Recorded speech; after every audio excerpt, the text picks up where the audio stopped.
You know, a lot of times when there's too much of a good thing, it eventually will peak and then it will collapse. In fact, almost everything has this cycle where it peaks and then it goes down. It has a contraction.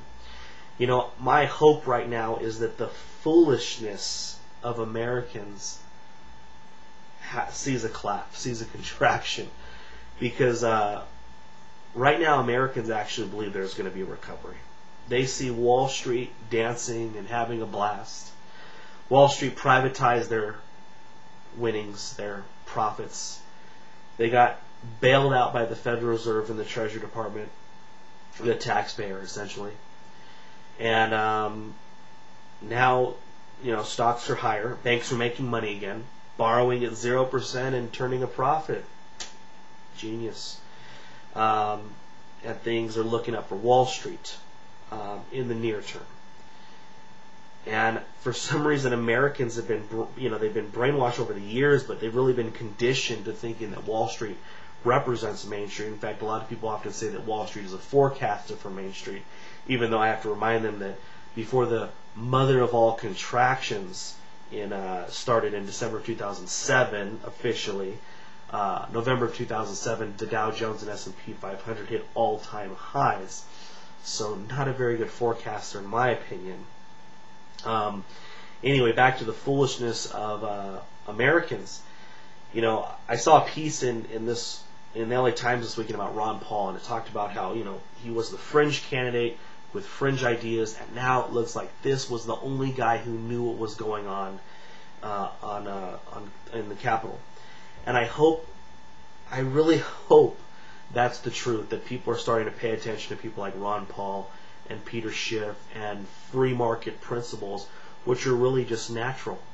You know, they set prices, they set interest rates. The buyer and the seller come together. Not this price fixing that we see with the Federal Reserve, where they set the interest rate, which essentially sets the price for a house and sets the price for a car, sets the price for a credit card payment. You know, having this small group of people in a room set the prices for everything in this country is ridiculous and is absolutely insane. And hopefully we'll see that system come to an end. But what concerns me the most right now is that as Americans lose their jobs, as Americans become priced out of living as they have been for the last 5 years, the last 10 years, Americans are not turning against the government. They're turning to the government for help. And they're asking for more government assistance, expand the food stamp program. You know, government's involved in our healthcare system. They have an entire generation of people, no disrespect to seniors, going to the doctor, and the system literally underpays the doctors. Most people don't know that. You know, I had a long conversation with my doctor about a month ago, and he was telling me, he goes, look, if somebody on Medicare comes in, it might be $1,000 a bed. He says, but that bed costs $1,500.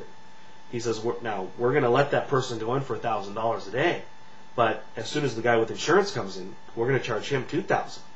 So, you know, you got the government increasing the price with Fannie, Freddie, and FHA of houses.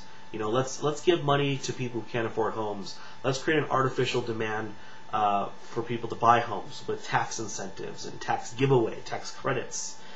The government, you know, has increased college tuition because they want to help you. So what do? They give free money to people who are just entering adulthood, and they don't have to pay back the loan for 8 years or whenever they get out of college. Gee, I wonder which one's going to turn that down. So, you know, you can see tuition costs have gone significantly up. So here you have the government increasing prices in everything they touch, and it's pricing people out of the economy. It's pricing people. People are losing their jobs because of this style of government. And instead of people turning against the government, they're turning to the government for more help, and that is greatly disappointing. So I hope the foolishness of Americans peaks and busts, because unless Americans start to wake up, unless Americans start to see what's going on in Washington, D.C. and what's going on in the real economy and with the Federal Reserve specifically, I think this train is going 300 miles against a brick wall, and there's no stopping it. And the stimulus, like a drug, like we've talked about in the past, and many other people have talked about, it might feel good for a little bit. It might feel good all the way to the 2010 elections. But the fact is it's just a stimulus, and it's not a real job. It's not giving somebody a real meaningful job. The standard of living has gone down so bad in this country in the last 20 years. You look at one person used to be able to earn income and have a wife and kids at home. Now, for sure, mom and dad are working, and what do we do? What do? They turn to the government for help, because like places like California, the government helps with child care. With California voters, gosh, I don't know if we voted on it. I don't remember. It's about 2 or 3 years ago. I think it went down though. But they were talking about doing this California preschool, where again they took taxes from producers to pay for people to send their kids to preschool.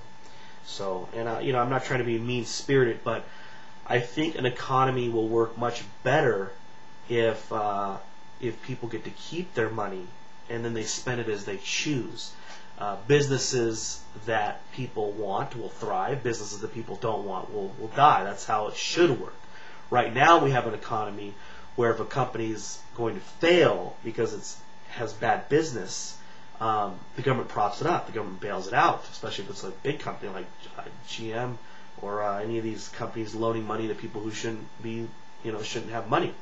So everything's backwards right now. So I'm hoping that this is a short-term thing where people turn to government for help when the very government is the one that screwed them.